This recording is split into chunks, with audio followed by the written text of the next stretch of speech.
민수기 11장에서 13장입니다. 11장 광야에서 백성이 불평하다.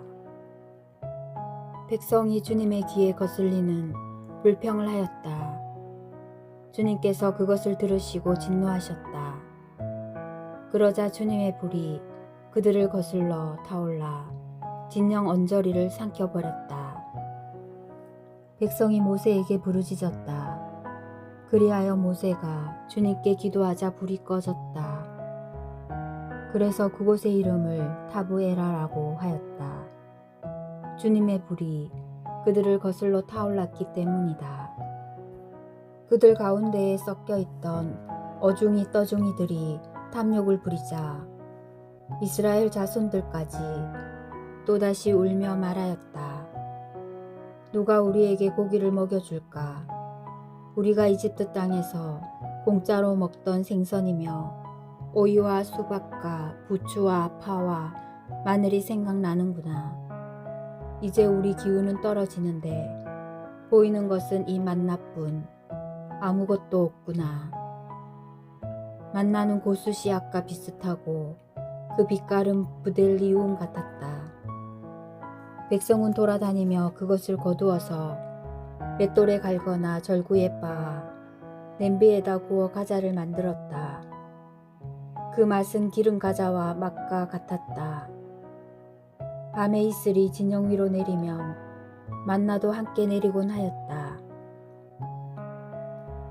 모세는 백성이 시족끼리 저마다 제천막 어귀에 앉아 우는 소리를 들었다. 주님께서 대단히 진노하셨다. 모세에게도 그것이 언짢았다. 그래서 모세가 주님께 여쭈었다. 어찌하여 당신의 이 종을 괴롭히십니까? 어찌하여 제가 당신의 눈밖에 나서 이 온 백성을 저에게 짐으로 지우십니까? 제가 이 온 백성을 베기라도 하였습니까? 제가 그들을 낚기라도 하였습니까? 그런데 어째서 당신께서는 그들 조상들에게 맹세하신 땅으로 요모가 젖먹이를 안고 가듯 그들을 제 품에 안고 가라 하십니까? 백성은 울면서 먹을 고기를 우리에게 주시오 하지만 이 온 백성에게 줄 고기를 제가 어디서 구할 수 있겠습니까? 저 혼자서는 이 온 백성을 안고 갈 수 없습니다. 저에게는 너무나 무겁습니다. 저에게 이렇게 하셔야겠다면 제발 저를 죽여주십시오. 제가 당신의 눈에 든다면 제가 이 불행을 보지 않게 해주십시오. 주님께서 모세에게 말씀하셨다. 내가 백성의 원로이며 관리라고 알고 있는 이스라엘의 원로들 가운데에서 나를 위해 이름명을 불러 모아라. 그들을 데리고 만남의 천막으로 와서 함께 서 있어라. 내가 내려가 그곳에서 너와 말하겠다. 그리고 너에게 있는 영을 조금 덜어내어 그들에게 나누어 주겠다. 그러면 그들이 이 백성을 너와 함께 짊어져서 내가 혼자 지지 않아도 될 것이다. 너는 또 백성에게 이렇게 말하여라. 내일을 위하여 너희 자신을 성결하게 하여라. 너희가 고기를 먹게 될 것이다. 너희는 주님의 귀에다 대고 누가 우리에게 고기를 먹여줄까? 우리가 이집트에서는 참 좋았는데 하면서 울었다. 이제 주님이 너희에게 고기를 줄 터이니 너희가 먹게 될 것이다. 너희가 하루만 먹는 것이 아니다. 이틀도 아니고 닷새도 아니며 열흘도 아니고 20날도 아니다. 한 달 내내 너희 콧구멍에서 그것이 나와 구역질이 날 때까지다. 너희 가운데에 있는 주님을 너희가 배척하고 그 앞에서 우리가 어쩌자고 이집트를 떠났던가 하면서 울었기 때문이다. 그러자 모세가 말하였다. 저를 둘러싼 백성은 걸어서 행진하는 사람만 60만 명입니다. 당신께서는 내가 그들에게 고기를 주어 한 달 내내 먹게 하겠다 하시지만 양떼와 소떼를 다 잡는다 한들 그들에게 넉넉하겠습니까? 바다의 고기를 모조리 모아드린다 한들 그들에게 넉넉하겠습니까? 주님께서 모세에게 대답하셨다. 주님의 손이 너무 짧기라도 하단 말이냐. 이제 너는 내 말이 들어맞는지 맞지 않는지 보게 될 것이다. 원로 70명이 주님의 영을 받다. 모세는 밖으로 나와 주님의 말씀을 백성에게 전하였다. 그는 백성의 원로들 가운데에서 70명을 불러 모아 천막 주위에 둘러 세웠다.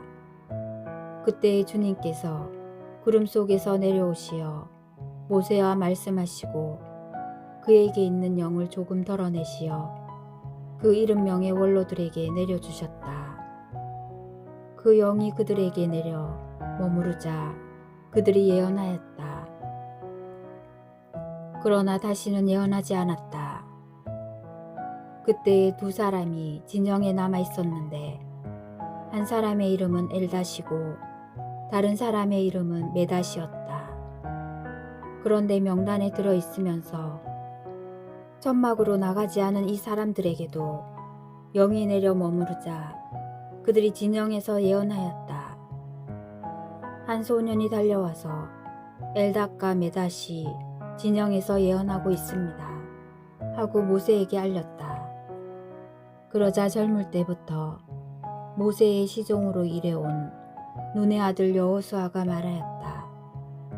저의 주인이신 모세님, 그들을 말리셔야 합니다. 모세가 그에게 말하였다. 너는 나를 생각하여 시기하는 것이냐. 차라리 주님의 온 백성이 예언자였으면 좋겠다. 주님께서 그들에게 당신의 영을 내려주셨으면 좋겠다. 모세와 이스라엘의 원로들은 진영으로 돌아왔다. 주님께서 메추라기 떼를 보내시다. 그때 주님에게서 바람이 일어나 바다 쪽에서 메추라기를 몰아다가 진영을 돌아가며 진영 이쪽과 저쪽으로 하루길 되는 너비로 떨어뜨려 땅 위에 두 안마가량 쌓이게 하였다. 그러자 백성은 일어나 그날 온종일 밤새도록 그리고 이튿날도 온종일 메추라기를 모았는데 적게 거둔 사람이 10호메루를 모았다. 그들은 그것들을 진영 둘레에 널어 놓았다. 그런데 그들이 고기를 다 씻기도 전에 주님께서 백성에게 진노하셨다. 그래서 주님께서는 매우 큰 재앙으로 백성을 치셨다. 그래서 그곳 이름을 기브롯 타아와라고 하였다. 탐욕스러운 백성을 그곳에 묻었기 때문이다. 백성은 기브롯 타아와를 떠나 하체론으로 향하였다. 그들은 하체론에 머물렀다. 12장 미르얌과 아론이 모세를 시기하다. 모세가 에티오피아 여자를 아내로 맞아들였는데 미르얌과 아론은 모세가 아내로 맞아들인 그 에티오피아 여자 때문에 모세를 비방하였다. 그들은 이렇게 말하였다. 주님께서 모세를 통해서만 말씀하셨느냐? 우리를 통해서도 말씀하시지 않았느냐? 주님께서 이 말을 들으셨다. 그런데 모세라는 사람은 매우 겸손하였다. 땅 위에 사는 어떤 사람보다도 겸손하였다. 주님께서 갑자기 모세와 아론과 미르얌에게 말씀하셨다. 너희 셋은 만남의 천막으로 나오노라. 그들 셋이 나오자 주님께서 구름 기둥 속에 내려오시어 천막 어귀에 서시고 아론과 미르얌을 부르셨다. 그 둘이 나와 서자 말씀하셨다. 너희는 내 말을 들어라. 너희 가운데에 예언자가 있으며 나 주님이 한시 속에서 나 자신을 그에게 알리고 꿈속에서 그에게 말할 것이다. 나의 종 모세는 다르다. 그는 나의 온 집안을 충실히 맡고 있는 사람이다. 나는 입과 입을 마주하여 그와 말하고 한시나 수수께끼로 말하지 않는다.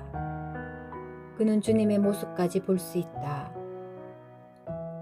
그런데 너희는 어찌하여 두려움도 없이 나의 종 모세를 비방하느냐. 주님께서는 그들에게 진노하시며 떠나가셨다. 미르얌이 벌을 받다. 구름이 천막 위에서 물러가자 미르얌이 악성 피부병에 걸려 눈처럼 하얗게 되어 있는 것이 아닌가. 아론이 몸을 돌려 미르얌을 보자 과연 그 여자는 악성 피부병에 걸려 있었다. 아론이 모세에게 말하였다. 아, 나의 주인님, 우리가 어리석게 행동하여 저지른 죄의 값을 우리에게 지우지 마십시오. 미르얌을 살이 반은 뭉그러진 채 모태에서 죽어 나온 아이처럼 저렇게 놓아두지 말아 주십시오. 그러자 모세가 주님께 하느님, 제발 미르얌을 고쳐주십시오 하고 부르짖었다. 주님께서 모세에게 말씀하셨다. 미르얌의 얼굴에 그의 아버지가 침을 뱉었다면 그 여자가 이랫동안 부끄러워해야 하지 않느냐. 그러니 그를 이랫동안 진영 밖에 격리하였다가 그 뒤에 돌아오게 하여라. 미르얌은 이랫동안 진영 밖에 격리되었다. 백성은 미르얌이 돌아올 때까지 떠나지 않았다. 그 뒤에 백성은 하체롯을 떠나 파란 광야에 이르러 진을 쳤다. 13장 정찰대를 가나안으로 보내다. 주님께서 모세에게 이르셨다. 사람들을 보내어 내가 이스라엘 자손들에게 주는 가나안 땅을 정찰하게 하여라. 각 지파에서 모두 수장을 한 사람씩 보내야 한다. 모세는 주님의 분부에 따라 파란 광야에서 그들을 보냈다. 그 사람들은 모두 이스라엘 자손들의 우두머리였다. 그들의 이름은 이러하다. 르우벤 지파에서는 자크루의 아들 삼무아, 시메온 지파에서는 호리의 아들 사팟, 유다 지파에서는 여푼네의 아들 칼렙, 이사카르 지파에서는 요셉의 아들 이그알, 에프라임 지파에서는 눈의 아들 호세아, 베냐민 지파에서는 라푸아의 아들 팔티, 주불룬 지파에서는 소디의 아들 갓디엘, 요셉 지파와 므낫세 지파에서는 수시의 아들 갓디, 단 지파에서는 그말리의 아들 암미엘, 아세르 지파에서는 미카엘의 아들 스투르, 납달리 지파에서는 옵시의 아들 나후비, 가드 지파에서는 마키의 아들 그우엘이었다. 이것이 모세가 그 땅을 정찰하라고 보낸 사람들의 이름이다. 모세는 눈의 아들 호세아에게 여호수아라는 이름을 주었다. 모세는 가나안 땅을 정찰하라고 그들을 보내면서 말하였다. 저기 네겝 지방에도 올라가 보고 산악 지방에도 올라가 보아라. 그 땅이 어떠한지 살펴보고 그곳에 사는 백성이 강한지 약한지 적은지 많은지 그들이 사는 땅이 좋은지 나쁜지 그들이 사는 마을들이 천막으로 되어 있는지 요새로 되어 있는지 그 땅이 기름진지 메마른지 그곳에 나무가 있는지 없는지 살펴보아라. 용기를 내어라. 그리고 그 땅의 가해를 가져오너라. 그때는 첫 포도가 익는 철이었다. 그들은 올라가서 신 광야에서 하맛어기 르호까지 그 땅을 정찰하였다. 그들은 네겝으로 올라가 헤브론에 이르렀다. 거기에는 아낙의 후손인 아이만, 세사이, 탈마이가 살고 있었다. 헤브론은 이집트의 초안보다 7년 먼저 세워졌다. 그들은 에스콜 골짜기에 이르러 포도송이 하나가 달린 가지를 잘라 두 사람이 막대기에 깨어 둘로 메었다. 석류와 무화과도 땄다. 이스라엘 자손들이 그곳에서 자른 포도송이 때문에 그곳을 에스콜 골짜기라고 하였다. 정찰대에 보고 그들은 40일 만에 그 땅을 정찰하고 돌아왔다. 그들은 파란 광야 가데스로 모세와 아론과 이스라엘 자손들의 온 공동체에게 왔다. 그들은 모세와 아론과 온 공동체에게 그 땅의 가해를 보여주면서 보고하였다. 그들은 모세에게 이렇게 이야기하였다. 우리를 보내신 그 땅으로 가보았습니다. 과연 젖과 꿀이 흐르는 곳이었습니다. 이것이 고국 가일입니다. 그러나 그 땅에 사는 백성은 힘세고 성읍들은 거창한 성체로 되어 있습니다. 더군다나 우리는 그곳에서 아낙의 후손들도 보았습니다. 아말렉족은 네겝 땅에 살고 히타이트족과 여부스족과 아모리족은 산악 지방에 살고 있습니다. 그리고 가나안족은 바닷가와 요르단 강가에 살고 있습니다. 갈렙이 모세 앞에서 백성을 진정시키면서 말하였다. 어서 올라가 그 땅을 차지합시다. 우리는 반드시 해낼 수 있습니다. 그러나 그와 함께 올라갔다 온 사람들은 우리는 그 백성에게로 저 올라가지 못합니다. 그들은 우리보다 강합니다. 하면서 이스라엘 자손들에게 자기들이 정찰한 땅에 대하여 나쁜 소문을 퍼뜨렸다. 우리가 가로지르며 정찰한 그 땅은 주민들을 삼켜버리는 땅이다. 그리고 우리가 그 땅에서 본 백성은 모두 키 큰 사람뿐이다. 우리는 또 그곳에서 나필족을 보았다.